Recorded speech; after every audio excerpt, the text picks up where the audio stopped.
أعوذ بالله من الشيطان الرجيم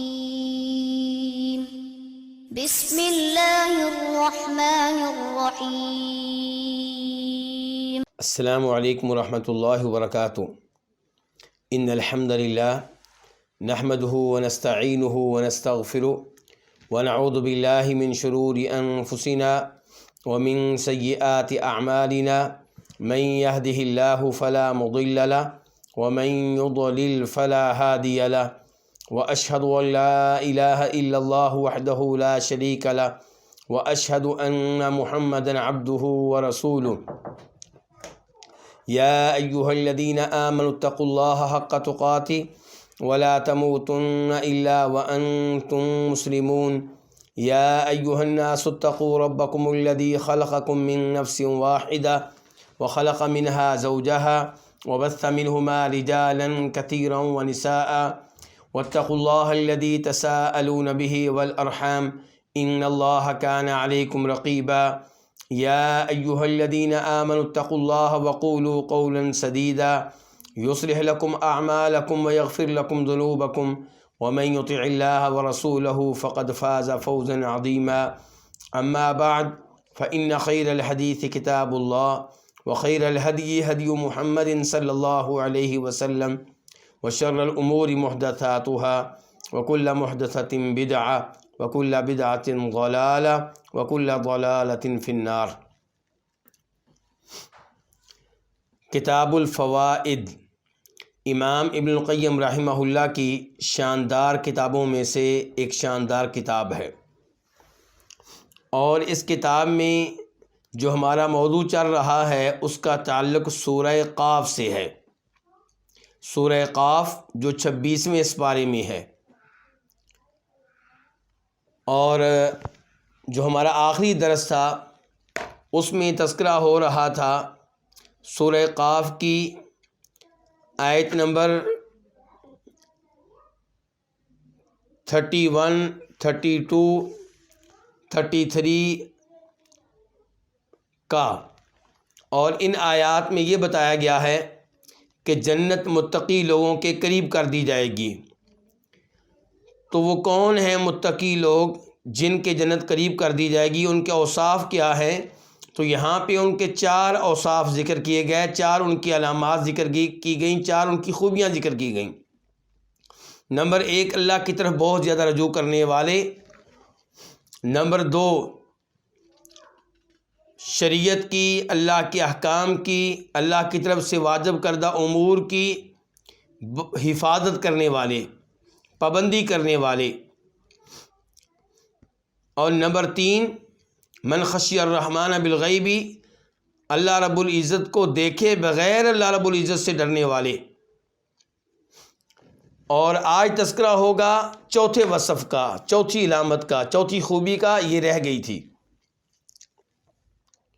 اور صفحہ نمبر اس ایڈیشن کے مطابق جس کے محقق محمد عزیر شمس ہیں، صفحہ نمبر ہے 18، اور وہ ایڈیشن جس کے محقق ہیں ڈاکٹر عبدالباسط المشہدانی،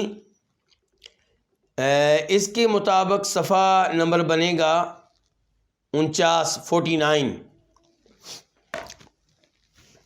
تو آئیے اب پڑھتے ہیں، کتاب کا باقاعدہ آغاز کرتے ہیں۔ امام صاحب کہتے ہیں الرابعہ، یعنی کہ چوتھی صفت، چوتھا وصف ان لوگوں کا جن کے جنت قریب کر دی جائے گی۔ قولہ، اللہ تعالیٰ کا فرمان ہے، وجاء بقلب منیب، اور جو آیا رجوع کرنے والے دل کے ساتھ۔ یعنی کہ جنت جن متقی لوگوں کے قریب کر دی جائے گی، ان کے اوصاف کیا ہیں؟ نمبر 1، اللہ کی طرف بہت زیادہ رجوع کرنے والے۔ نمبر 2، اللہ کے احکام کی، شریعت کی حفاظت کرنے والے۔ نمبر 3، بن دیکھے رحمان سے، اللہ سے ڈرنے والے۔ نمبر 4، ایسا دل جو رجوع کرنے والا ہو، کس کی طرف؟ اللہ کی طرف۔ قولہ، تو چوتھے نمبر پہ جو وصف ہے، جو علامت ہے، جو خوبی ہے، وہ اللہ کا یہ فرمان ہے کہ وجاء بقلب منیب، اور آیا رجوع کرنے والا دل لے کر۔ قال ابن عباس، جناب عبداللہ ابن عباس کہتے ہیں، یعنی کہ اس لفظ کی تفسیر میں عبداللہ ابن عباس کہتے ہیں راجع عن معاصی اللہ مقبل علی طاعت اللہ، جو اللہ کی نافرمانیوں سے رجوع کرنے والا ہو، اللہ کی اطاعت کی طرف متوجہ ہونے والا ہو۔ قلب منیب کسے کہتے ہیں؟ رجوع کرنے والا دل کسے کہتے ہیں؟ عبداللہ ابن عباس کہتے ہیں راجعون، جو رجوع کرنے والا ہو اللہ کی نافرمانیوں سے، یعنی کہ اللہ کی نافرمانی کو چھوڑ دینے والا ہو۔ مقبل علی طاعت اللہ، اللہ کی اطاعت کی طرف متوجہ ہونے والا ہو، اس کی طرف بڑھنے والا ہو۔ وحقیقت الانابہ عکوف القلب علی طاعت اللہ ومحبتہ والاقبال علیہ۔ لفظ جو منیب ہے یہ ماخوذ ہے کس سے؟ انابت سے، لفظ انابت سے، انابہ۔ تو اس لیے امام صاحب ہمیں بتا رہے ہیں کہ انابہ کا اصل معنی کیا ہوتا ہے۔ کہتے ہیں وحقیقت الانابہ، لفظ انابہ کی حقیقت کیا ہے؟ عکوف القلبی، دل کو روک کر رکھنا، دل کو جما کر رکھنا، کس بات پہ؟ علی طاعت اللہ، اللہ کی اطاعت پہ، ومحبتہ، اور اس کی محبت پہ، والاقبال علیہ، اور اس کی طرف متوجہ ہونے پہ،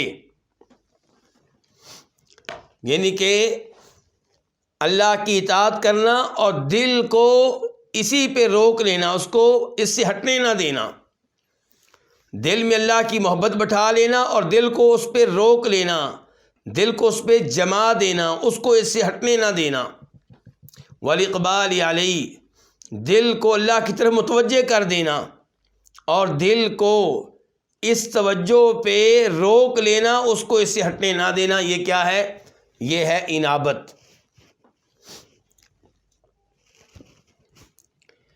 اس کے بعد آیت نمبر 34 ادخلوها بسلام ذالک یوم الخلود۔ کیا معنی ہے اس آیت کا؟ ادخلو، تم داخل ہو جاؤ، یعنی کہ اللہ رب العزت اس دن متقی لوگوں سے کہیں گے یا اللہ تعالیٰ کی طرف سے کہا جائے گا کہ ادخلو، تم داخل ہو جاؤ، اس میں، کس میں؟ اس جنت میں، بسلام، سلامتی کے ساتھ۔ کیا مطلب ہے سلامتی کے ساتھ؟ امام ابن القیم رحمہ اللہ نے بسلام کی یہاں پہ وضاحت نہیں کی، تو کیا وضاحت ہے اس کی کہ سلامتی کے ساتھ؟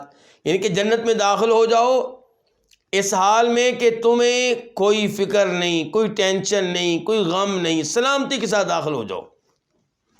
اور دوسرا مطلب اس کا یہ بھی ہے کہ جنت میں داخل ہو جاؤ اس حال میں کہ ہر طرف سے السلام علیکم کی آواز آئے گی، اللہ تعالیٰ تمہیں کہے گا السلام علیکم، اللہ کے فرشتے کہیں گے السلام علیکم۔ ذالک یوم الخلود، یہ ہمیشہ رہنے کا دن ہے، موت نہیں آئے گی، یہ خطرہ نہیں ہے کہ مستقبل میں کیا ہونے والا ہے، جنت میں رہنا ہے اور ہمیشہ ہمیشہ جنت میں رہنا ہے۔ لہم ما یشاءون فیہا ولدینا مزید، ان کے لیے ہوگا، کن کے لیے؟ اہل جنت کے لیے، متقی لوگوں کے لیے کیا ہوگا ان کے لیے؟ ما، جو یشاؤون، وہ چاہیں گے، فیہا، اس میں، کس میں؟ جنت میں۔ ولدینا مزید، اور ہمارے پاس کچھ مزید بھی ہے۔ یہ آیت نمبر کون سی تھی؟ 35 یعنی کہ یہاں پہ دو باتیں بتائی گئی ہیں۔ اہل جنت کے لیے جنت میں کیا ہے؟ جو وہ چاہیں گے، جس چیز کی خواہش کریں گے انہیں ملے گی، جیسا کہ اللہ تعالیٰ نے ایک اور مقام پہ کہا ہے وَلَكُمْ فِيهَا مَا تَشْتَهِي أَنفُسُكُمْ وَلَكُمْ فِيهَا مَا تَدَّعُونَ، اور ساتھ کیا؟ وَلَدَيْنَا مزید، اور ہمارے پاس کچھ مزید بھی ہے۔ وہ مزید کیا ہے؟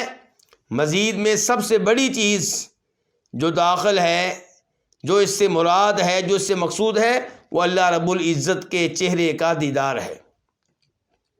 اور یقیناً اہل جنت کے لیے، اہل ایمان کے لیے جنت سے بڑھ کر جو نعمت ہے وہ اللہ رب العزت کے چہرے کا دیدار ہے۔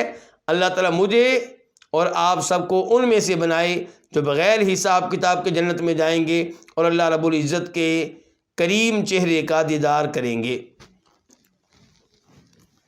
اس کے بعد آیت نمبر 36 کیا آیت ہے یہ؟ وَكَمْ أَهْلَكْنَا قَبْلَهُمْ مِنْ قَرْنٍ هُمْ أَشَدُّ مِنْهُمْ بَطْشًا فَنَقَّبُوا فِي الْبِلَادِ هَلْ مِنْ مَحِيصٍ۔ اور کتنی ہی ایسی نسلیں ہیں، یہ قرآن کی آیت آپ کے سامنے آ چکی، اور کتنی ہی نسلیں ہیں جو ان سے زیادہ سخت تھیں، بطشاً پکڑ کے لحاظ سے، گرفت کے لحاظ سے، یعنی کہ ایسی قومیں گزری ہیں جو نبی علیہ الصلوۃ والسلام کی قوم سے زیادہ قوت والی تھیں، آپ کی قوم سے زیادہ طاقت والی تھیں۔ مثال کے طور پہ نوح علیہ السلام کی قوم، قوم عاد ہود علیہ السلام کی قوم ثمود صالح علیہ السلام کی قوم، فرعون کی قوم جن کی طرف موسیٰ علیہ السلام کو بھیجا گیا۔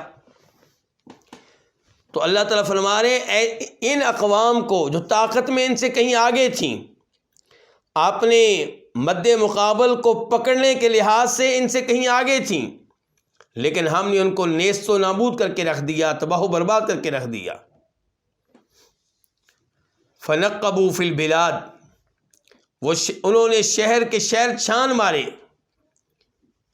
لیکن حل من محیص، کیا کوئی بھاگنے کی جگہ ان کو ملی؟ نہیں ملی۔ تو یہ وارننگ ہے کن کے لیے؟ قریش کے لیے، اہل مکہ کے لیے، اور جو ان کے راستے پہ چلیں ان سب کے لیے وارننگ ہے۔ تو امام ابن القیم رحمہ اللہ کہتے ہیں ثم خوفہم، پھر اللہ تعالیٰ نے ان کو ڈرایا، خوف زدہ کیا۔ کس چیز سے ڈرایا، کیسے خوف زدہ کیا؟ بِأَن يُصِيبَهُم مِّنَ الْهَلَاكِ مَا أَصَابَ مَن قَبْلَهُم، اللہ نے ان کو ڈرایا اس بات سے کہ بِأَن يُصِيبَهُم، کہ ان کو سامنا کرنا پڑے گا، من الْهَلَاكِ، ہلاکت کا، ہلاکت میں سے ان کو سامنا کرنا پڑے گا اس چیز کا، ما اصاب من قبلہم، جس کا سامنا کرنا پڑا ان کو جو ان سے پہلے تھے۔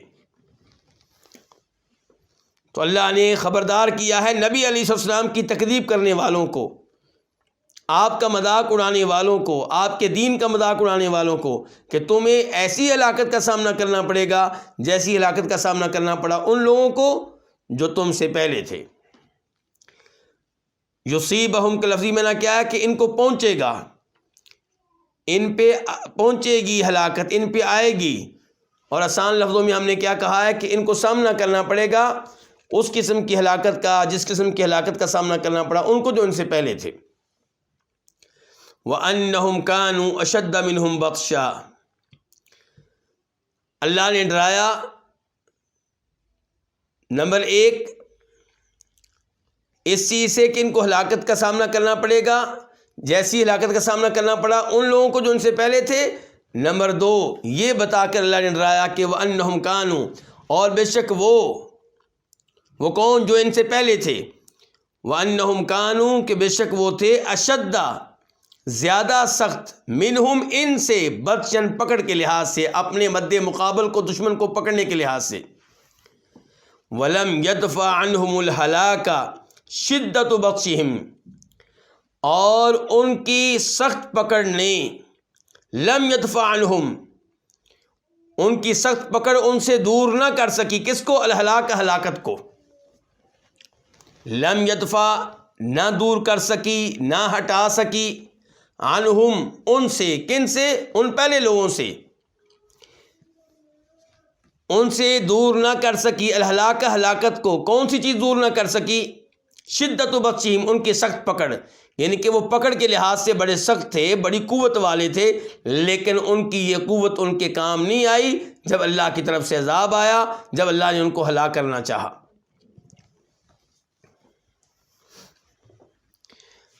وَأَنَّهُمْ، تیسرے نمبر پہ اللہ نے انہیں ڈرایا کس چیز سے؟ کہ وَأَنَّهُمْ، کہ بے شک وہ کون؟ وہ پہلے لوگ، وَأَنَّهُمْ عِنْدَ الْهَلَاكِ، بے شک وہ ہلاکت کے موقع پہ، تقلبوا، وہ پھرے، وطافوا، اور گھومے، فی البلاد، شہروں میں، هل یجدون محیصا، کیوں گھومے شہروں میں، کیوں چکر لگائے انہوں نے؟ کہ هل یجدون، کیا وہ پاتے ہیں، محیصا، کوئی بھاگنے کی جگہ، ومنجا من عذاب اللہ، اور اللہ کے عذاب سے نجات پانے کی جگہ، اس کام کے لیے گھومے پھرے، دائیں بائیں ہوئے۔ محیصن، بھاگنے کی جگہ، منجن، نجات کی جگہ۔ قال قتادہ، امام قتادہ کہتے ہیں، قتادہ بن دعامہ السدوسی بہت بڑے مفسر ہیں، تابعی ہیں، جناب عبداللہ ابن عباس رضی اللہ عنہما کے شاگردوں میں سے ہیں، کہتے ہیں کہ ہاسا، بھاگے، اعداء اللہ، اللہ کے دشمن، اعداء عدو کی جمع ہے، ہاسا بھاگے، اعداء اللہ کے دشمن، فوجدوا، تو انہوں نے پایا، امر اللہ لہم مدرکا، انہوں نے پایا اللہ کے حکم کو، مراد کہ اللہ کا عذاب، انہوں نے پایا اللہ کے حکم کو، اللہ کے عذاب کو، کہ لہم مدرکا، کہ وہ ان کو پا لینے والا ہے، یعنی کہ انہوں نے دیکھا کہ ہم دائیں بائیں ہونے کی کوشش تو کی ہے، لیکن اللہ کا عذاب اس کی پہنچ سے باہر نہیں نکل سکے، اللہ کا عذاب ہمیں اپنی لپیٹ میں لیے ہوئے ہے۔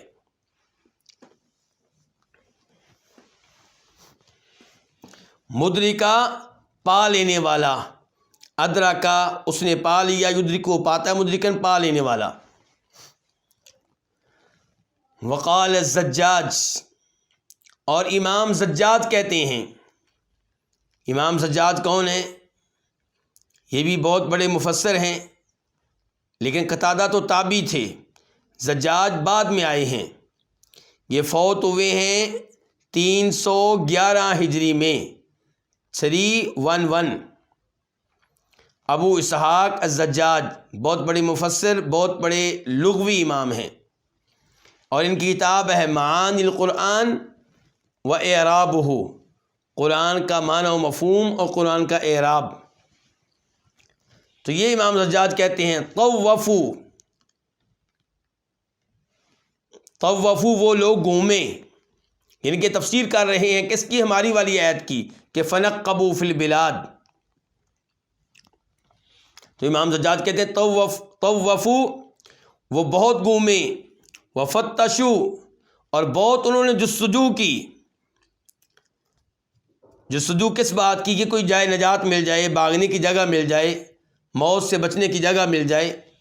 تو طوفوا، بہت گھومے، وفتشوا، بہت جستجو کی، فلم یروا محیصا من الموت، تو انہوں نے نہ پایا، نہ دیکھا موت سے بھاگنے کی کسی جگہ کو، موت سے بھاگنے کی کوئی جگہ ان کو نہیں ملی۔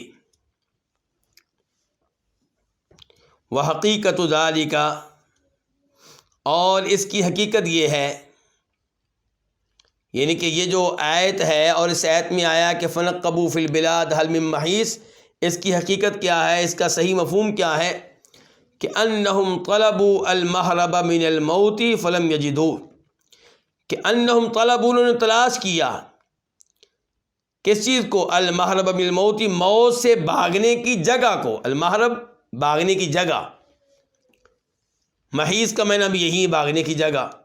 فلم یجدوہ، تو انہوں نے اسے نہ پایا، کس کو نہ پایا؟ موت سے بھاگنے کی جگہ کو نہ پایا، ایسی کوئی جگہ نہ ملی جہاں پہنچا جا سکے اور وہاں پہنچنے کی وجہ سے موت سے بچ جائیں، ایسی جگہ نہیں ملی۔ تو یہ اللہ رب العزت نے انہیں ڈرایا ہے کہ وہ ڈر جائیں اللہ تعالیٰ سے، اللہ کے عذاب سے، تو یہ ان کے لیے کیا ہے؟ یہ ان کے لیے بہتر ہے۔ اس کے بعد بڑھتے ہیں آیت نمبر 37 کی طرف، 37، اور یہ وہ آیت ہے جس کی کچھ نہ کچھ وضاحت ہم کتاب الفوائد کے شروع میں پڑھ چکے ہیں، اسی سے آغاز ہوا تھا۔ کیا یہ آیت ہے؟ ان فی ذلک لذکری لمن کان لہ قلب او القی السمع وہو شہید۔ آیت آپ لوگوں کے سامنے ہے کہ انا بے شک فی ذالک اس میں، کس میں؟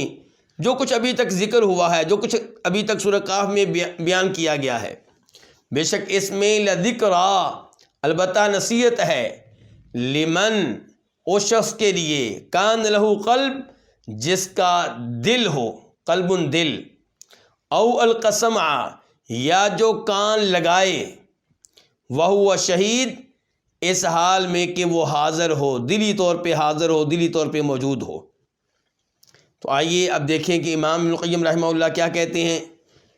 کہتے ہیں ثم اخبر سبحانہ، پھر اللہ سبحانہ نے بتایا ہے، ان فی ھذا الذی ذکر، کہ بے شک اس میں جس کا تذکرہ کیا گیا ہے، یعنی کہ جو کچھ سورہ قاف میں ابھی تک بیان ہوا ہے، جو کچھ آپ لوگوں کو بتایا گیا ہے، تو اللہ تعالی نے بتایا ان فی ھذا الذی، کہ بے شک اس میں الذی ذکر، جس کا تذکرہ کیا گیا ہے، اس میں کیا ہے؟ ذکرا، بے شک اس میں جس کا تذکرہ کیا گیا ذکرا، نصیحت ہے، لمن کان لہ قلب، اس کے لیے نصیحت ہے جس کا کوئی دل ہو۔ اور ہم پہلے پڑھ چکے ہیں کہ قلب ان سے مراد کیا ہے؟ زندہ دل۔ اور یہ تفسیر امام قتادہ کی بھی ہے، جیسا کہ تفسیر طبری میں آئی ہے۔ تفسیر طبری میں امام قتادہ کا قول موجود ہے، وہ کہتے ہیں یہاں پہ قلب سے مراد ہے زندہ دل، یعنی کہ دل تو ہر انسان میں ہوتا ہے، دل نہ ہو تو کوئی زندہ نہیں رہ سکتا، لیکن یہ جو اللہ نے کہا ہے کہ نصیحت اس کو ملے گی جس کا دل ہو، اس سے مراد ہے جس کا دل زندہ ہو، مردہ نہ ہو، یعنی کہ روحانی لحاظ سے زندہ ہو۔ او القی السمع، یا جو کان لگائے، وہو شہید، اس حال میں کہ وہ حاضر ہو۔ شہید کا معنی حاضر ہے۔ اس کی تفسیر میں امام مجاہد کہتے ہیں شاہد القلبی، دلی طور پہ حاضر ہو۔ تو آیت نمبر 37 پہ امام ابن القیم رحمہ اللہ نے کو بہت زیادہ گفتگو نہیں کی، کیونکہ اس پہ گفتگو پہلے گزر چکی ہے۔ اب ہم بڑھتے ہیں آیت نمبر 38 کی طرف، 38۔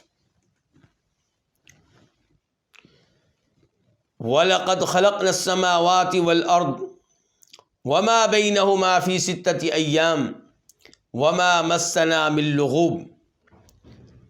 اور وَلَقَدْ، اور البتہ، تحقیق، لام کا معنی ہوتا ہے البتہ، قد کا معنی تحقیق، یعنی کہ یقینی بات ہے، پکی بات ہے۔ یہ مفہوم ہے ان دونوں الفاظ کا کہ یقینی بات ہے، پکی بات ہے کہ خلقنا، ہم نے پیدا کیا، السماواتی، آسمانوں کو، والارض، اور زمین کو، وما بینہما، اور ان چیزوں کو جو ان کے درمیان میں ہیں۔ کن کے درمیان؟ آسمانوں اور زمین کے درمیان۔ تو ان کو پیدا کیا فی ستۃ ایام، 6 دنوں میں۔ ستہ کا معنی کیا ہوتا ہے؟ 6۔ وما، اور نہیں، وما مسنا من لغوب، اور ہمیں نہیں چھوا، ہمیں نہیں مس کیا، ہمیں نہیں پہنچی، من لغوب، کسی قسم کی تھکاوٹ۔ من جو ہے اس کو کہتے ہیں زائدہ، تاکید کا معنی دیتا ہے، کسی قسم کی تھکاوٹ ہمیں نہیں پہنچی، کسی قسم کی تھکاوٹ کا ہمیں سامنا نہیں کرنا پڑا۔ تو اب آئیے امام ابن القیم رحمہ اللہ کی طرف۔ کہتے ہیں ثم اخبارا، پھر اللہ تعالی نے بتایا کہ انہ خلق السماوات والارض، کہ بے شک اس نے پیدا کیا آسمانوں کو، والارض، اور زمین کو، وما بینہما، اور ان چیزوں کو جو ان کے درمیان میں ہیں، فی ستۃ ایام، 6 دنوں میں۔ ولم یمسہ، اور نہیں پہنچی اس کو، کس کو؟ اللہ تعالیٰ کو۔ ولم یمسہ، ہو سے مراد اللہ رب العزت۔ ولم، اور لم کا معنی کیا ہوتا ہے؟ نہیں، اور نہیں، ولم یمسہ، نہیں پہنچی اللہ تعالیٰ کو من تعابن کوئی تھکاوٹ ولا اعیاء اور نہ کوئی بے بسی، نہ کوئی تھکاوٹ پہنچی ولا اعیاء اور نہ کوئی بے بسی، یعنی کہ ایسا نہیں کہ اللہ تعالیٰ اب عاجز آ گئے ہوں، بس ہوگی اللہ تعالیٰ کی، نہ تھکاوٹ ہوئی ہے اور نہ اللہ تعالیٰ عاجز آئے ہیں اور بے بس ہوئے ہیں۔ اچھا، تکذیباً، یہ تکذیباً جو لفظ ہے اس کا تعلق ہے شروع کے لفظ سے، اخبرہ سے، شروع میں ہے نا ثم اخبرہ، یعنی کہ اللہ نے یہ بات کیوں بتائی ہے کہ اللہ نے آسمان و زمین کو 6 دنوں میں پیدا کیا اور اللہ تعالیٰ کو کسی قسم کی تھکاوٹ کا سامنا نہیں کرنا پڑا، یہ بات اللہ نے کیوں بتائی ہے؟ تکذیباً، جھوٹا قرار دیتے ہوئے، لِأَعْدَائِهِ مِنَ الْيَهُودِ، اپنے ان دشمنوں کو جو یہودیوں میں سے ہیں، اللہ نے اپنے یہودیوں میں سے جو دشمن ہیں ان کو جھوٹا قرار دینے کے لیے یہ بات بتائی ہے کہ 6 دنوں میں آسمان و زمین کو پیدا کیا ہے اور میں کوئی تھکا نہیں ہوں۔ کیوں بھئی یہودیوں کو جھوٹا کیوں قرار دیا یہ بات بتا کر؟ حیث قالوا، کیونکہ انہوں نے کہا تھا، کیا کہا تھا؟ کہ انہ استراح فی الیوم السابع، کہ اللہ تعالیٰ نے آرام کیا 7ویں دن میں۔ تو اللہ نے بتایا کہ وَلَمْ يَمَسَّهُ مِنْ تَعَبٍ وَلَا اعیاء، اللہ نے بتایا کہ مجھے 6 دنوں میں آسمان و زمین کو پیدا کر کے کسی قسم کی تھکاوٹ کا کوئی سامنا نہیں کرنا پڑا، کوئی مسئلہ پیدا نہیں ہوا۔ تو اسے پتہ چلا کہ یہودی جھوٹے ہیں جو یہ کہتے ہیں کہ اللہ رب العزت نے آسمان و زمین کو 6 دنوں میں پیدا کیا اور 7ویں دن میں کیا کیا؟ آرام کیا۔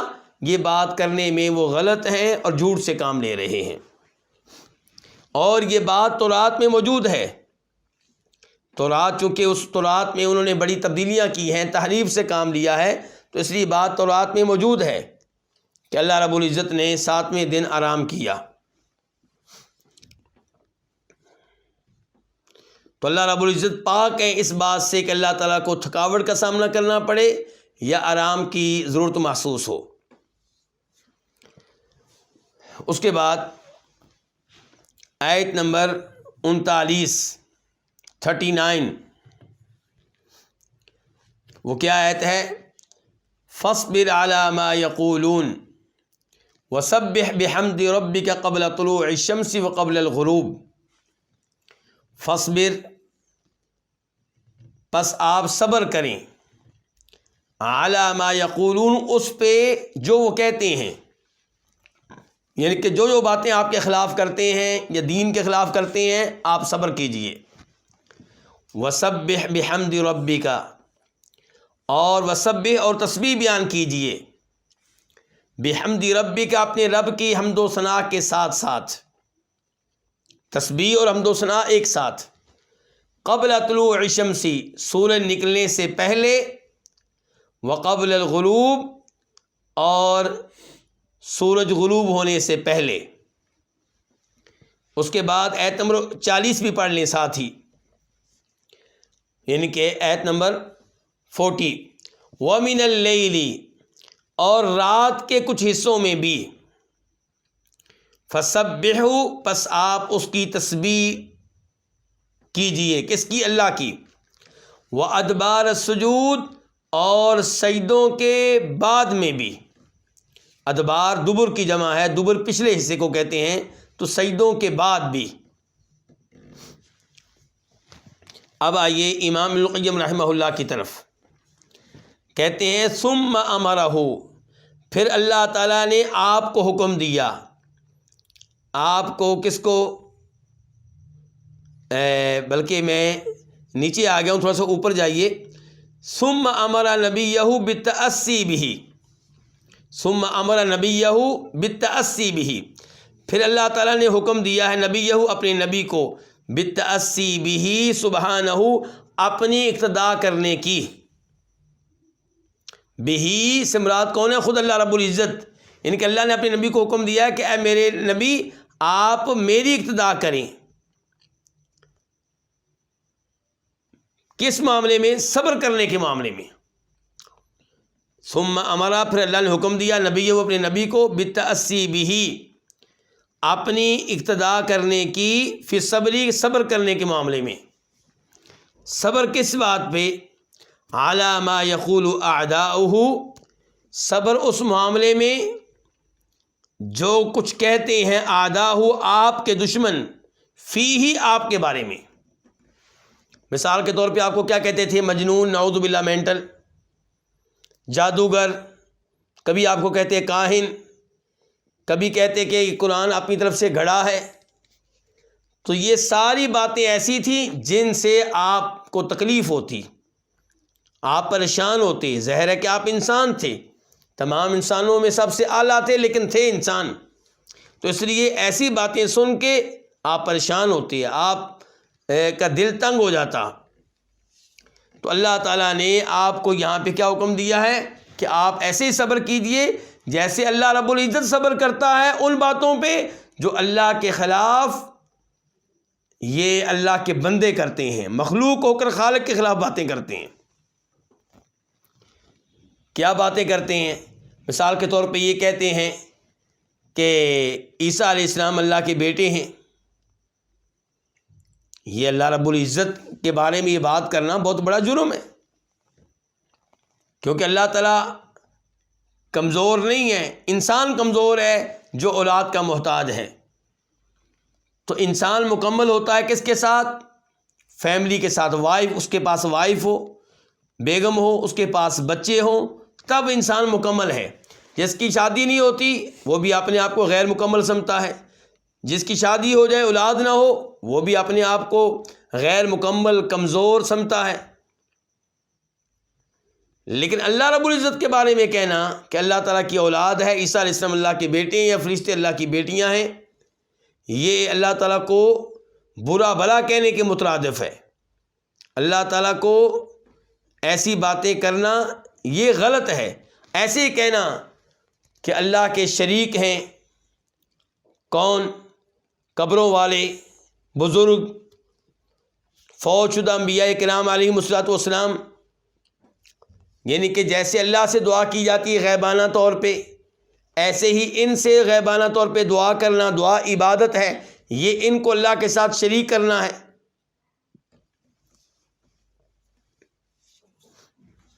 تو اس لیے اللہ رب العزت نے اپنے نبی سے کہا کہ آپ ایسے ہی صبر کریں جیسے میں صبر کرتا ہوں۔ آپ دیکھیے کہ ثم امر نبیہ، پھر اللہ نے حکم دیا اپنے نبی کو بتأسی بہ، اپنی اقتدا کرنے کا، فی صبری، کس معاملے میں اقتدا کرنے کا؟ صبر کرنے کے معاملے میں۔ کس چیز پہ صبر؟ علی ما یقول، اس چیز پہ جو کہتے ہیں، ان الفاظ پہ جو کہتے ہیں اعداء، آپ کے دشمن، فی آپ کی ذات کے بارے میں۔ کما انہ سبحانہ، جیسے اللہ سبحانہ نے صبر کیا، علی قول الیہودی، یہودیوں کی اس بات پہ کہ انہ استراح، کہ بے شک اللہ نے آرام کیا ہے، یعنی کہ 6 دن آسمان و زمین کو پیدا کیا، 7ویں دن آرام کیا ہے۔ یہ الفاظ کہنا اللہ نے آرام کیا ہے، یہ جرم ہے۔ ولا احد اصبر، اور نہیں ہے کوئی بھی، اصبر، زیادہ صبر کرنے والا، علی اذن یسمعہ، اس تکلیف پہ جس کو وہ سنتا ہے، اس پہ کوئی نہیں ہے زیادہ صبر کرنے والا، منہ، اللہ سے بڑھ کر، منہ، اللہ سے۔ تو اللہ سے بڑھ کر ان الفاظ پہ صبر کرنے والا، جو الفاظ وہ سنے، اللہ سے بڑھ کر ایسا کوئی نہیں ہے۔ یعنی کہ آپ کو پتہ بھی ہو کہ آپ کے بارے میں کچھ باتیں کی جا رہی ہیں، اور باتیں کیا ہیں؟ تکلیف پہنچانے والی، وہ سن کر آپ صبر کریں، اس معاملے میں اللہ سے آگے کوئی نہیں ہے۔ کیا دلیل ہے کہ اس معاملے میں اللہ سے آگے کوئی نہیں ہے؟ دلیل کافروں کا دنیا میں رہنا، بلکہ مسلمانوں سے زیادہ کون ہے؟ کافر، اور ہر کافر تقریباً اللہ تعالیٰ کو برا بھلا کہتا ہے۔ اللہ کے ساتھ کسی اور کو شریک کرتا ہے تو یہ اللہ تعالیٰ کو برا بھلا کہنا ہے۔ کسی کو اللہ کا بیٹا بیٹی قرار دینا اللہ کو برا بھلا کہنا ہے، کسی کو اللہ کا شریک بنانا اللہ کو برا بھلا کہنا ہے۔ یہ کام صبح و شام ہو رہا ہے، اور پھر بھی ایسے لوگ زندہ ہیں، اللہ کی زمین پہ پھر رہے ہیں، اللہ ان کو رزق دیتا ہے، اللہ ان کو بیٹے دیتا ہے، اللہ ان کو مال دیتا ہے، اللہ ان کو زندگی دے رہا ہے، فوراً اللہ ان کو پکڑتا نہیں ہے، اللہ ان کو فوراً مواخذہ نہیں کرتا، فوراً اللہ ان پہ عذاب نہیں بھیجتا، تو اس سے آپ اندازہ لگا سکتے ہیں کہ اللہ تعالیٰ کس قدر صبر کرنے والے ہیں۔ تو اللہ نے اپنے نبی سے کہا ہے کہ آپ بھی ایسے ہی صبر کیجئے۔ یہ جو آخری الفاظ ہیں کہ ولا احد اصبر علی اذى يسمعه منه، نہیں ہے کوئی اللہ سے زیادہ صبر کرنے والا اس تکلیف والے ان الفاظ پہ جن کو وہ سنتا ہے۔ یہ حدیث کے الفاظ ہیں،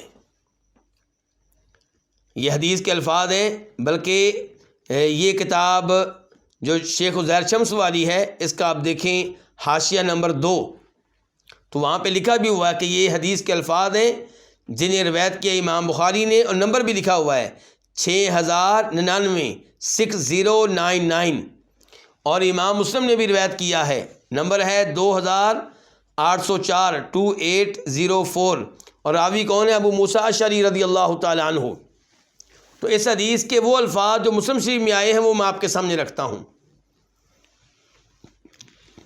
کہ ما احد اصبر علی اذى يسمعه من اللہ، نہیں ہے کوئی بھی اللہ سے زیادہ صبر کرنے والا ان تکلیف دینے والے الفاظ پہ جن کو اللہ سنتا ہے۔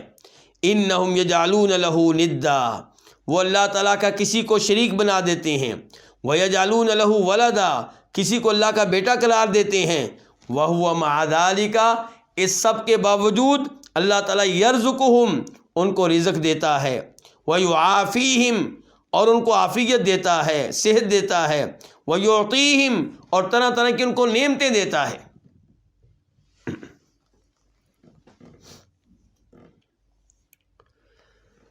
اچھا، یہاں پہ ایک تو میں یہ اعلان کرنا چاہوں گا کہ آئندہ جو درس ہمارا ہوگا کتاب التوحید کا بھی اور کتاب الفوائد کا بھی، اس کا ٹائم تبدیل کیا جا رہا ہے، یعنی کہ آج کل جس وقت درس ہو رہا ہے اس وقت سے آدھا گھنٹہ پہلے درس شروع ہوا کرے گا، یعنی کہ سعودی وقت اگر آپ لے لیں تو 7:30 بجے درس ہو رہا تھا 7:30 پہ، تو آئندہ درس ہوا کرے گا 7 بجے، یعنی کہ آدھا گھنٹہ پہلے۔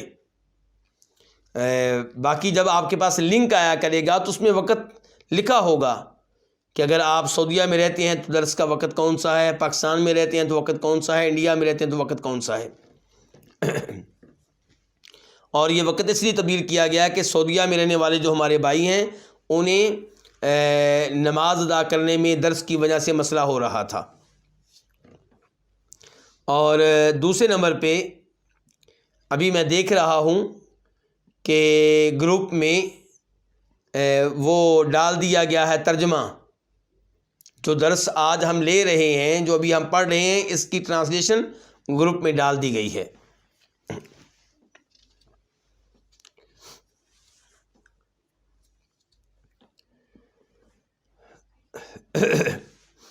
آگے بڑھتے ہیں۔ ثم امرہ، پھر اللہ تعالیٰ نے امرہ، آپ کو حکم دیا، آپ کو یعنی کہ نبی علیہ الصلوۃ والسلام کو حکم دیا کس چیز کا؟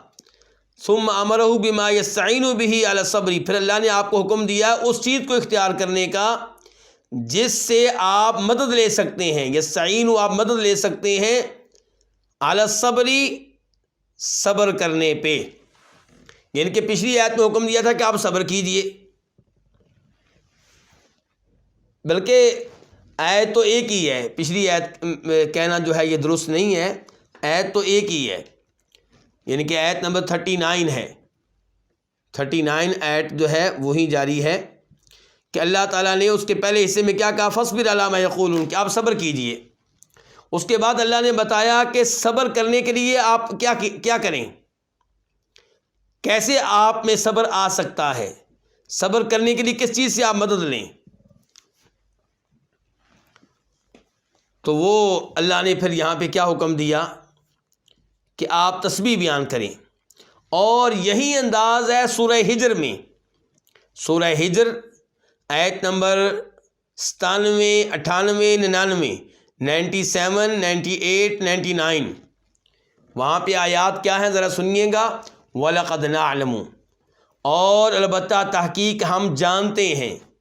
اللہ تعالیٰ کہہ رہے ہیں وَلَقَدْ نَعْلَمُ، البتہ تحقیق ہم جانتے ہیں. أَنَّكَ يَضِيقُ صَدْرُكَ، کہ بے شک آپ کا سینہ تنگ ہو جاتا ہے.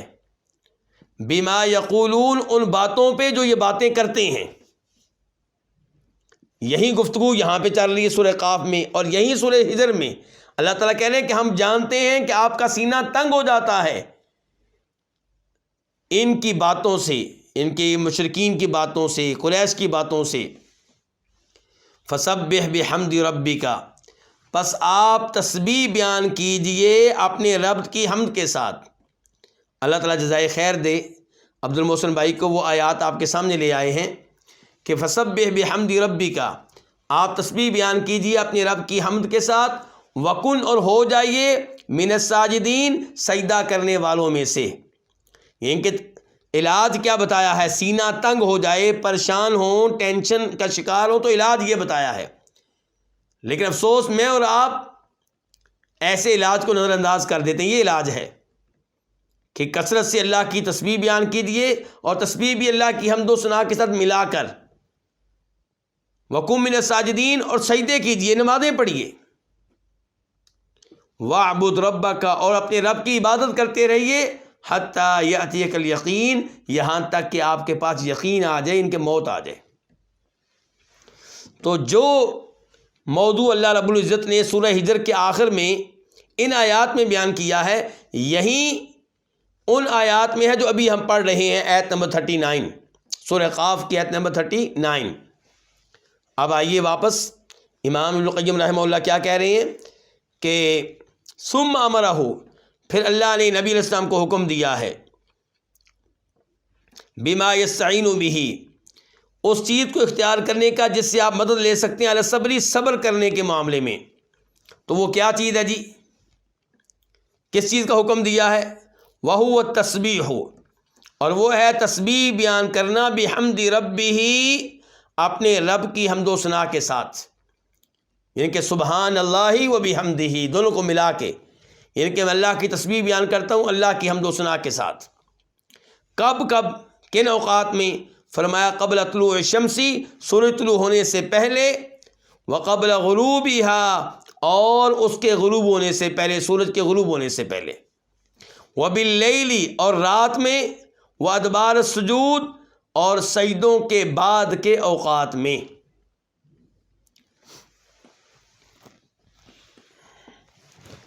یہاں پہ تسبیح اور حمد سے کیا مراد ہے؟ آئیے اس کے لیے نبی علیہ الصلوۃ والسلام کی ایک حدیث کی جانب رجوع کرتے ہیں، اور یہ حدیث بخاری شریف میں اس کا نمبر ہے 4851، 4851. راوی ہیں اس حدیث کے جناب جریر بن عبداللہ البجلی رضی اللہ تعالی عنہ. کہتے ہیں کہ 14ویں رات کا چاند چمک رہا تھا، تو فرمایا اس کو دیکھ کر نبی علیہ الصلوۃ والسلام نے، انکم سترون ربکم کما ترون ھذا، تم اپنے رب کو ایسے ہی دیکھو گے جیسے تم اس کو دیکھ رہے ہو. کس کو؟ اس چاند کو. لا تضامون فی رؤیتہ، تمہیں دیکھنے کے معاملے میں کسی مشقت کا، بھیڑ کا، رش کا سامنا نہیں کرنا پڑے گا.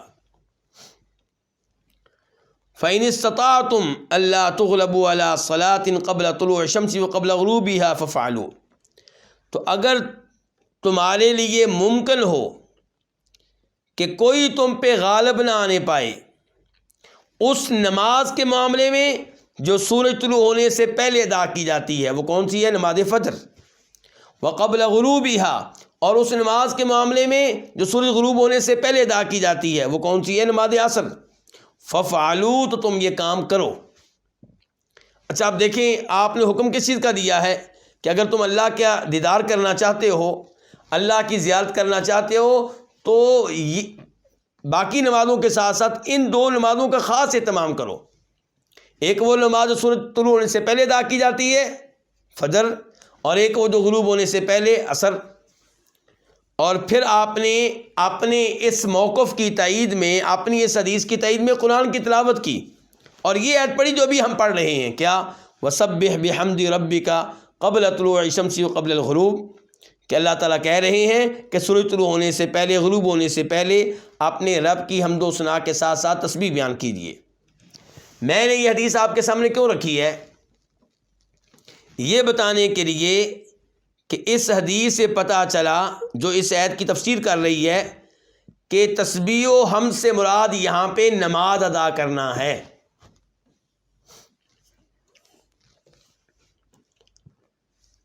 بسا اوقات نماز کے اوپر لفظ سجدہ بول دیا جاتا ہے، جیسا کہ اس آیت میں بولا گیا جو ابھی ہم پڑھ رہے تھے سورہ ہجر کی آیت، کہ وَقُم مِّنَ الساجدین، اور آپ ہو جائیے سجدہ کرنے والوں میں سے۔ مراد یہ ہے کہ نمازیں پڑھا کریں۔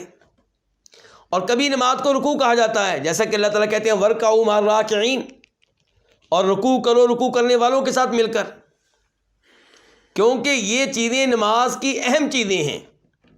اور جیسے سورہ فاتحہ کو صلاۃ کہہ دیا گیا ہے، تو ایسے ہی نماز کی ایک اہم چیز کیا ہے؟ اللہ کی تسبیح اور اللہ کی حمد و ثنا۔ آپ نماز کے شروع میں کیا کہتے ہیں؟ سبحانک اللہم وبحمدک وتبارک اسمک وتعالی جدک، یہ کیا ہے؟ اللہ کی تسبیح اور حمد و ثنا۔ سجدے میں آپ کیا کہتے ہیں؟ سبحانک اللہم ربنا وبحمدک اللہم اغفر لی، تسبیح اور حمد و ثنا۔ رکوع میں بھی یہی آپ پڑھتے ہیں۔ تو اللہ نماز نام ہے تلاوت کے ساتھ ساتھ اللہ کی تسبیح بیان کرنے کا، اللہ کی حمد و ثنا بیان کرنے کا۔ تو اس لیے یہاں پہ جو تسبیح اور حمد کا لفظ بولا گیا، کس پہ بولا گیا؟ نماز پہ۔ کس سے پتہ چلا؟ اس حدیث کے ذریعے جو بھی میں نے آپ کے سامنے رکھی ہے۔ تو گویا کہ اللہ تعالیٰ نے جیسے سورہ ہجر میں آپ کو حکم دیا ہے کہ آپ اللہ کی تسبیح اور حمد بیان کریں اور سجدہ کرنے والوں میں سے ہو جائیں، ایسے ہی اللہ تعالیٰ یہاں پہ کہہ رہے ہیں کہ آپ اللہ کی تسبیح بیان کیجیے حمد و ثنا کے ساتھ ملا کر۔ کب؟ سورج طلوع ہونے سے پہلے۔ یہ کون سی نماز ہو گئی؟ نماز فجر۔ وقبل غروبها، اور اس کے غروب ہونے سے پہلے۔ عصر کی نماز جس میں آ گئی، اور آپ کہہ سکتے ہیں کہ زور کی بھی آ گئی۔ اس میں کتنی نمازیں ہو گئیں؟ 3۔ وباللیل، اور رات میں بھی۔ اس میں کون سی نمازیں آ جائیں گی؟ مغرب کی، عشاء کی، اور دیگر نمازیں بھی۔ وادبار السجود، اور سجدوں کے بعد کے اوقات میں بھی یہی کام کیجیے۔ کون سا کام؟ نماز ادا کرنے کا۔ اب سوال پیدا ہو گیا کہ وہ ادبار السجود سے مراد کون سی نماز ہے؟ سجدوں کے بعد بھی اس سے مراد کون سی نماز ہے؟ فقیلا، تو کہا گیا ہے، ان کے پہلا قول بیان کرنے لگے ہیں امام ابن القیم رحمہ اللہ۔ فقیلا تو کہا گیا هو الوتر، کہ اس سے مراد کیا ہے؟ نماز وطر۔ وقیلا، اور کہا گیا ہے دوسرا قول الرکعتان بعد المغرب، وہ 2 رکعتیں جو مغرب کے بعد ادا کی جاتی ہیں۔ کتنے قول ہو گئے؟ 2 قول۔ پہلا قول کیا کہ وہ ادبار السجود، کہ یہ جو کہا گیا سجدوں کے بعد کے اوقات میں بھی تسبیح اور حمد بیان کیجیے، یعنی کہ نماز پڑھیے، اس سے مراد کیا ہے؟ نماز وطر۔ اور دوسرا قول یہ ہے کہ اس سے مراد یہ ہے کہ وہ 2 رکعتیں جو مغرب کے بعد ہوتی ہیں۔ والاول قول ابن عباس، پہلا جو قول ہے وہ عبداللہ ابن عباس رضی اللہ عنہما کا قول ہے۔ یہ کہ جو پہلی تفسیر ہے کہ نماز وطر اس سے مراد ہے، یہ تفسیر کس کی طرف سے؟ عبداللہ ابن عباس کی طرف سے۔ والثانی، اور جو دوسرا قول ہے، دوسرا قول کیا ہے؟ کہ اس سے مراد مغرب کے بعد جو 2 رکعتیں ادا کرتے ہیں، 2 سنتیں ادا کرتے ہیں، وہ مراد ہیں۔ تو امام ابن القیم رحمہ اللہ کہتے ہیں والثانی، یہ جو دوسرا قول ہے، قول عمر، یہ جناب عمر کا قول ہے، عمر بن خطاب رضی اللہ عنہ، وعلی، اور یہ جناب علی کا قول ہے جو ہمارے 4تھے خلیفہ راشد ہیں، وابی ہریرہ، اور یہ جناب ابو ہریرہ کا قول ہے، والحسن ابن علی، اور یہ جناب حسن بن علی رضی اللہ عنہما کا قول ہے۔ آپ دیکھیے یہاں پہ جناب علی کا تذکرہ بھی آ گیا، ان کے بیٹے حسن کا تذکرہ بھی آ گیا، تو پتہ چلا امام ابن القیم رحمہ اللہ اور دیگر ائمہ حدیث، ائمہ تفسیر جس طرح صحابہ کرام سے محبت کرتے ہیں ایسے ہی آل بیت سے بھی محبت کرتے ہیں، ان کے اقوال بیان کرتے ہیں۔ وَإِحْدَى الرِّوَایَتَيْنِ یعنی ابن عباس، اور یہ جو دوسرا قول ہے یہ جناب عمر کا بھی قول ہے، علی کا بھی، ابو ہریرہ کا بھی، حسن کا بھی، اور عبداللہ ابن عباس سے بیان کردہ دو روایتوں میں سے ایک روایت ہے۔ احدا ایک ہے، الروایتین دو روایتوں میں سے عبداللہ ابن عباس سے، یعنی کہ عبداللہ ابن عباس کا ایک قول پہلے گزر گیا کہ ادبار السجود سے مراد نماز وتر ہے۔ کہتے ہیں ایک اور قول بھی ہے عبداللہ ابن عباس کا، ایک اور روایت بھی ہے۔ کچھ لوگ کہتے ہیں کہ عبداللہ ابن عباس نے کہا تھا کہ اس سے مراد مغرب کے بعد والی دو رکعتیں ہیں۔ اچھا جی، اب یہ جو عبداللہ ابن عباس کی طرف دوسرا قول منسوب کیا گیا ہے، تو اس بارے میں ترمذی شریف میں روایت آتی ہے اور اس کا نمبر ہے 3275 3275، اور اس روایت میں عبداللہ ابن عباس نے یہ نہیں کہا کہ میرا قول ہے، میرا موقف ہے، وہ کہتے ہیں اللہ کے رسول نے کہا، تو وہ اللہ کے رسول کی طرف نسبت کرتے ہیں، اور اس سے پتہ چلتا ہے کہ اس سے مراد کیا ہے، مغرب کے بعد کی دو رکعتیں۔ لیکن وہ جو روایت ہے وہ نبی علیہ السلام سے ثابت نہیں ہے بلکہ ضعیف ہے، شیخ البانی رحمہ اللہ نے بھی اس کو ضعیف قرار دیا ہے۔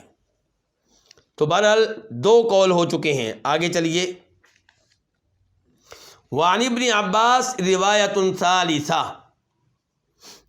اور عبداللہ ابن عباس سے ایک تیسری روایت ہے، وہ کیا ہے کہ انہ تسبیح باللسان، اس سے مراد ہے زبان کے ساتھ تسبیح بیان کرنا، زبان کے ساتھ۔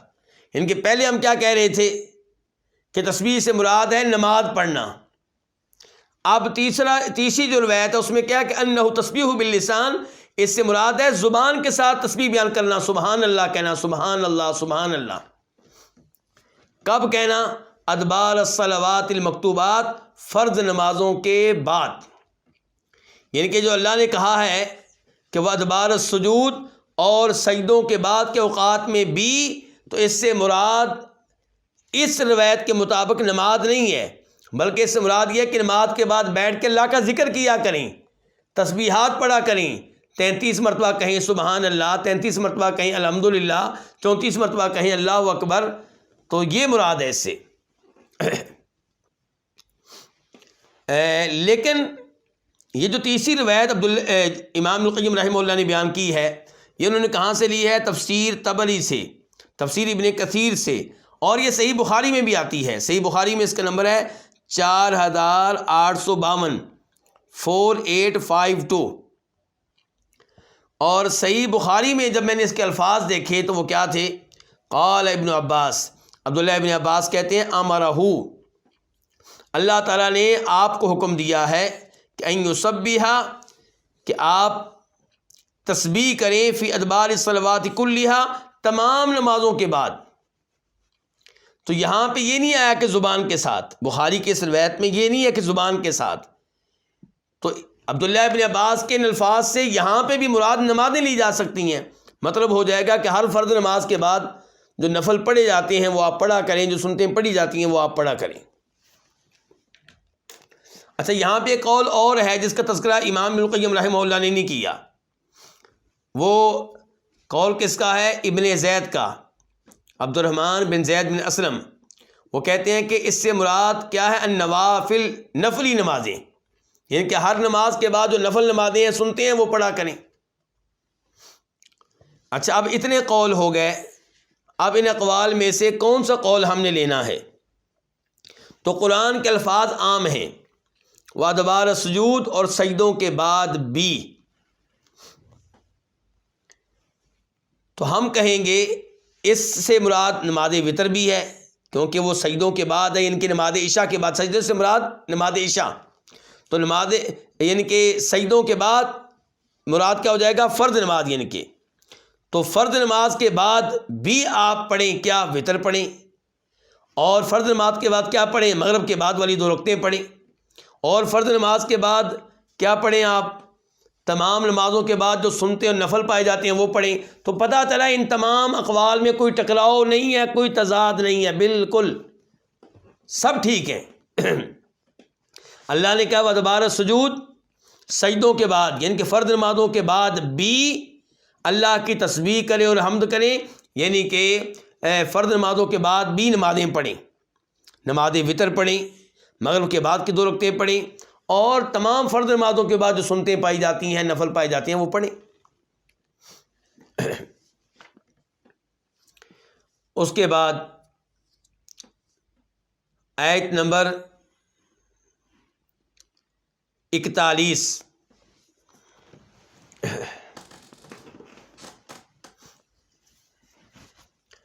آیت نمبر 41 ہے وَالسَّمِعِ يَوْمَ يُنَادِ الْمُنَادِ مِن مَّكَانٍ قَرِيبٍ، وَالسَّمِعِ اور آپ غور سے سنیں،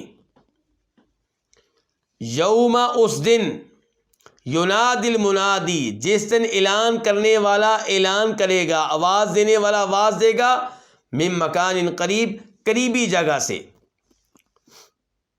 یہاں پہ کس چیز کا بیان ہو رہا ہے؟ یہاں پہ تذکرہ ہو رہا ہے اس بات کا کہ قیامت قائم ہوگی اور آواز لگائی جائے گی، اور قبروں سے نکلنے والا ہر شخص سمجھے گا کہ آواز میرے قریب سے ہی آ رہی ہے، کوئی یہ نہیں سمجھے گا کہ آواز کہیں دور سے آ رہی ہے۔ تو یہ قیامت کا بیان ہو رہا ہے۔ تو آئیے امام القیم رحمہ اللہ کی طرف وہ کہتے ہیں ثم ختم السورۃ، پھر اللہ تعالیٰ نے سورت کا اختتام کیا ہے بذکر المعاد، قیامت کا تذکرہ کر کے، ونداء المنادی، اور اس بات کا تذکرہ کر کے کہ اعلان کرنے والا، منادی اعلان کرنے والا، آواز دینے والا، ندا آواز کو کہتے ہیں، اعلان کو کہتے ہیں۔ اللہ نے سورت کا اختتام کیا ہے قیامت کا تذکرہ کر کے، ونداء المنادی، اور اعلان کرنے والے کی اس اعلان کا تذکرہ کر کے۔ کون سا اعلان؟ برجوع الارواح الی اجسادہا، کہ روحیں لوٹیں الی اجسادہا، اپنے اپنے جسم کی طرف، للحشری، میدان حشر کے لیے۔ یعنی کہ یہ اعلان ہوگا کہ روحیں جو ہیں وہ اپنے اپنے جسم میں پہنچ جائیں، پہنچ رہی ہیں۔ کیوں؟ تاکہ حشر قائم کیا جائے، لوگوں کو جمع کیا جائے، اکٹھا کیا جائے میدان میں۔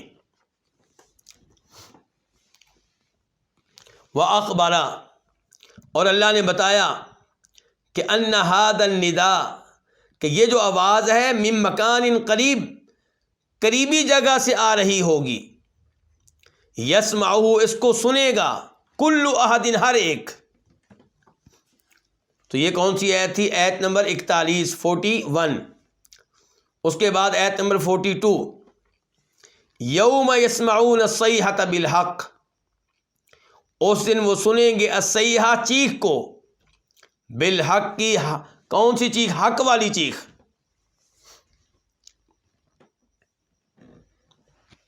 اب آئیے امام القیم رحمہ اللہ کی طرف،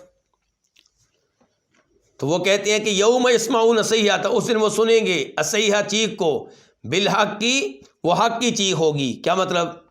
بالبعث، قبروں سے اٹھائے جانے کی چیخ ہوگی، ولقاء اللہ، اور اللہ سے ملاقات کرنے کے بارے میں چیخ ہوگی۔ یعنی کہ آواز لگائی جائے گی، آواز میں کیا بتایا جائے گا؟ کہ قیامت قائم ہو رہی ہے اور اللہ سے ملاقات ہونے والی ہے۔ تو بالحق کی تفسیر جو امام القیم رحمہ اللہ نے کی ہے وہ کیا ہے؟ بالبعث، کہ وہ چیخ، وہ آواز اس چیز کی ہوگی کہ بالبعث ہی لوگ اٹھیں قبروں سے، ولقاء اللہ، اور اللہ کے سامنے آئیں، اللہ سے ملاقات کریں۔ اس کے بعد ہے جی آیت نمبر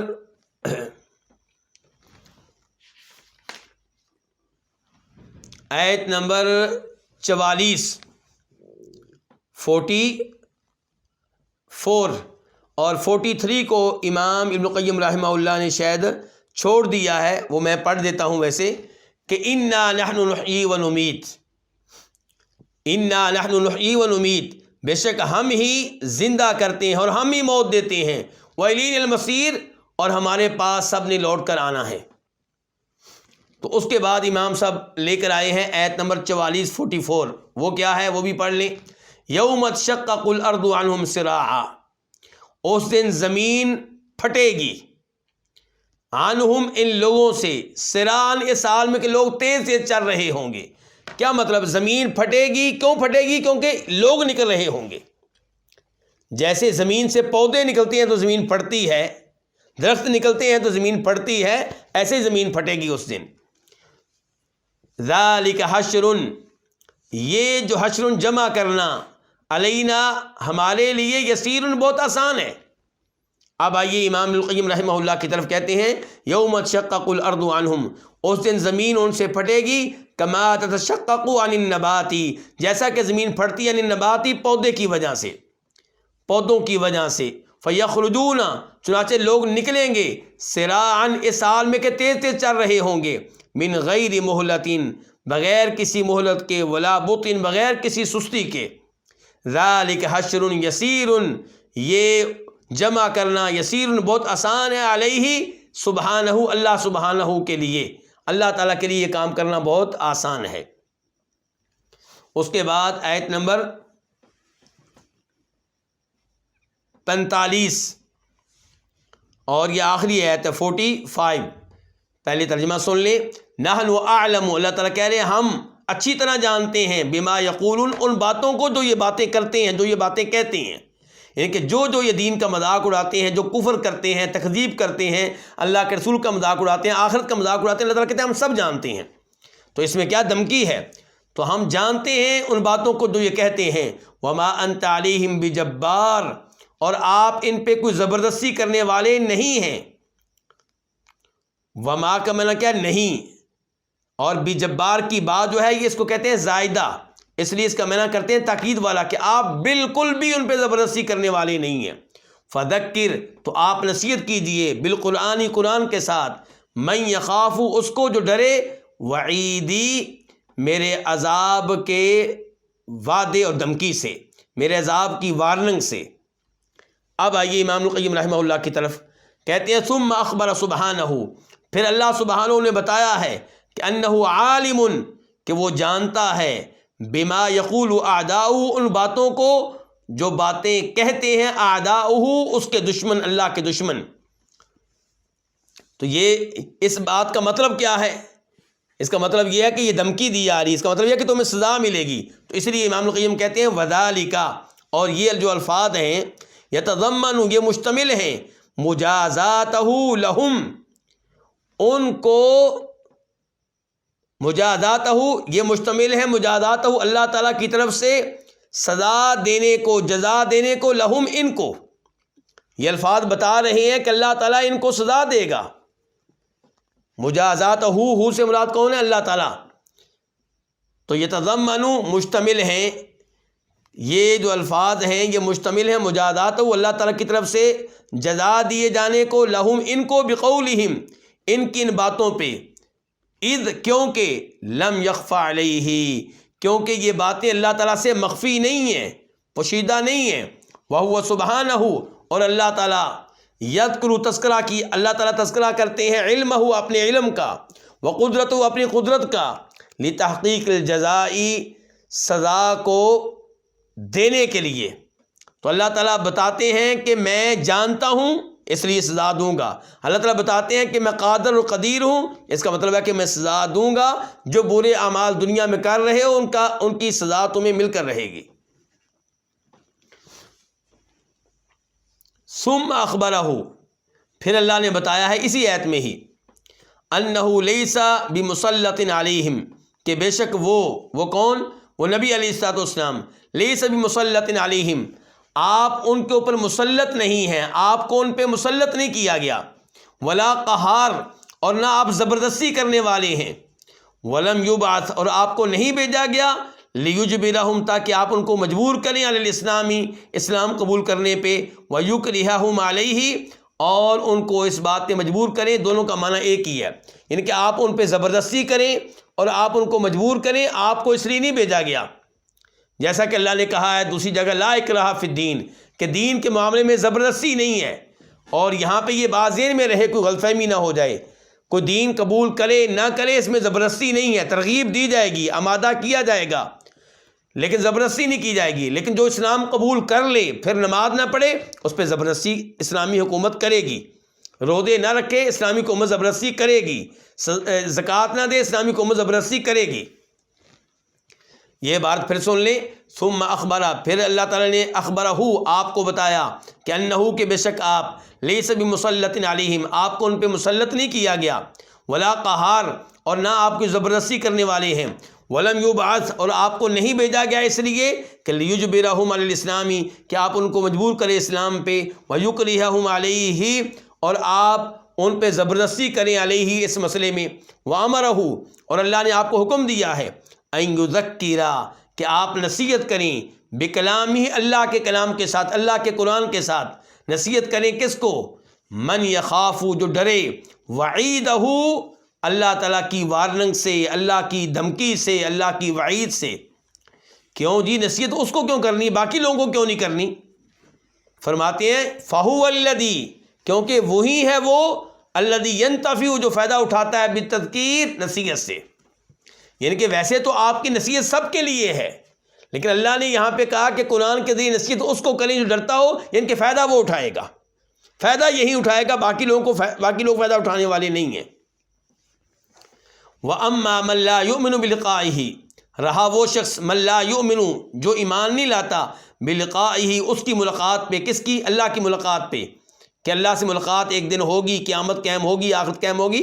جو اللہ کی ملاقات پہ ایمان نہیں لاتا ولا یخاف وعیدہ اور نہیں ڈرتا وعیدہ اس کی وعید سے اس کے عذاب کی دھمکی سے اس کے عذاب کی وارننگ سے. ولا یرجو ثوابہ اور نہ ہی امید رکھتا ہے ثوابہ اس کی طرف سے ملنے والے ثواب کی. فلا ینتفع بتذکیر تو یہ نہیں فائدہ اٹھائے گا بتذکیری نصیحت سے. تو نصیحت سے فائدہ وہ اٹھائے گا جس کو پتہ ہے کہ میں نے نصیحت قبول نہ کی تو اللہ کے سامنے کیا جواب دوں گا, اللہ کے عذاب سے کیسے بچ سکوں گا. نصیحت وہ قبول کرے گا جس کو امید ہو کہ نصیحت قبول کی تو مجھے ثواب ملے گا جنت ملے گی. تو اس کے ساتھ ہی سورہ قاف اپنے اختتام کو پہنچی. اللہ رب العزت ہمیں اس صورت سے فائدہ اٹھانے کی توفیق دے, اس کو صحیح معنوں میں سمجھنے کی توفیق دے اور اللہ آپ سب کو جزائے خیر دے کہ آپ لوگوں نے اپنا قیمتی وقت دیا اللہ کے کلام کو. اور اللہ تعالیٰ امام ابن القیم رحمہ اللہ کی قبر پہ اپنی رحمتیں نازل فرمائے جنہوں نے یہ عظیم الشان تفسیر ہمارے سامنے رکھی. اس کے بعد جو موضوع ہوگا میں جلدی سے بس موضوع بتا دوں تاکہ آپ کو پتہ چلے کہ کتنا اہم موضوع آ رہا ہے آئندہ کے درس میں.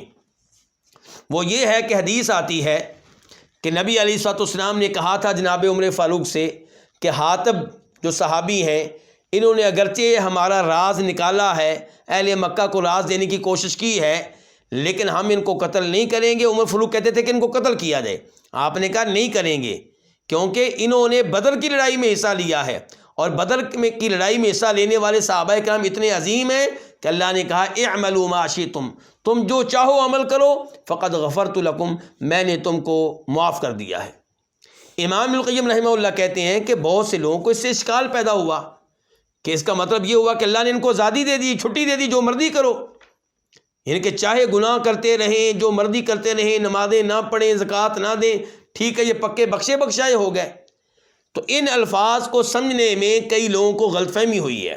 تو امام القیم رحمہ اللہ ہمیں سمجھانے کی کوشش کریں گے کہ اس حدیث کا صحیح مفہوم کیا ہے. اللہ رب العزت ہم سب کو قرآن و حدیث سمجھنے کی توفیق عنایت فرمائے اور جس ذوق و شوق سے آپ درس میں شریک ہو رہے ہیں ہوتے رہیے. اور آئندہ درس آپ جان چکے ہیں کہ موجودہ وقت سے آدھا گھنٹہ پہلے شروع ہوگا اور آدھا گھنٹہ پہلے ہی اپنے اختتام کو پہنچے گا. اللہ آپ سب کو جزائے خیر دے. وصلی اللہ تعالی علی نبینا محمد وعلی آلہ وصحبہ اجمعین.